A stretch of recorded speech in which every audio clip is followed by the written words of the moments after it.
ഏകീകൃത കുർബാന നടപ്പിലാക്കണം.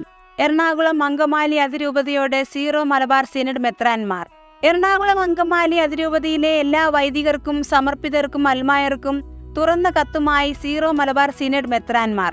സഭയുടെ ഏകീകൃത രീതിയിലുള്ള വിശുദ്ധ കുർബാന എറണാകുളം അങ്കമാലി അതിരൂപതയിൽ 2023 ഡിസംബർ 25 മുതൽ നടപ്പിലാക്കണമെന്ന് പരിശുദ്ധ പിതാവ് ഫ്രാൻസിസ് മാർപ്പാപ്പ വീഡിയോ സന്ദേശത്തിലൂടെ വീണ്ടും ആഹ്വാനം ചെയ്ത് മാതൃകാപരമായി നടപ്പിലാക്കണമെന്ന് സ്നേഹപൂർവ്വം അഭ്യർത്ഥിക്കുകയാണെന്ന് മെത്രാൻമാർ എല്ലാവരും ഒപ്പുവെച്ച കത്തിൽ പറയുന്നു. നമ്മുടെ പരിശുദ്ധ പിതാവ് പൈതൃകമായ സ്നേഹത്തോടെ നൽകിയ ഈ ആഹ്വാനം കത്തോലിക്ക വിശ്വാസികൾ എന്ന നിലയിൽ നിങ്ങളെല്ലാവരും ഹൃദയപൂർവ്വം സ്വീകരിക്കുകയും മാതൃകാപരമായി നടപ്പിലാക്കുകയും ചെയ്യണമെന്ന് ഞങ്ങൾ സ്നേഹപൂർവ്വം അഭ്യർത്ഥിക്കുകയാണ്. തിരുസഭയുടെ തലവനെന്ന നിലയിൽ പരിശുദ്ധ പിതാവിനെ അനുസരിക്കാൻ നമുക്ക് കടമയുള്ളതിനാൽ അഭിപ്രായ ഭിന്നതകൾ മറന്ന് കത്തോലിക്ക സഭയുടെ കൂട്ടായ്മയുടെ സാക്ഷ്യം നിങ്ങൾ നൽകുമെന്ന് പ്രത്യാശിക്കുകയാണ്.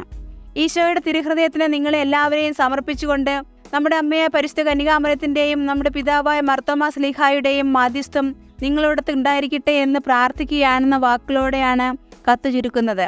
Major archbishop Mar Raphael Thattil ഉൾപ്പെടെ ജനുവരി 13 നടന്ന സിനഡിൽ പങ്കെടുത്ത 49 മെത്രാൻമാർ കത്തിൽ ഒപ്പുവച്ചിട്ടുണ്ട്. സിനഡിന്റെ അഭ്യർത്ഥന ഉൾപ്പെടുന്ന സർക്കുലർ 21 ഞായറാഴ്ച ദേവാലയങ്ങളിൽ വായിക്കണമെന്ന് എറണാകുളം അങ്കമാലി രൂപതയുടെ അപ്പസ്തോലിക് അഡ്മിനിസ്ട്രേറ്റർ മാർ ബോസ്കോ പുത്തൂരും അഭ്യർത്ഥിച്ചിട്ടുണ്ട്.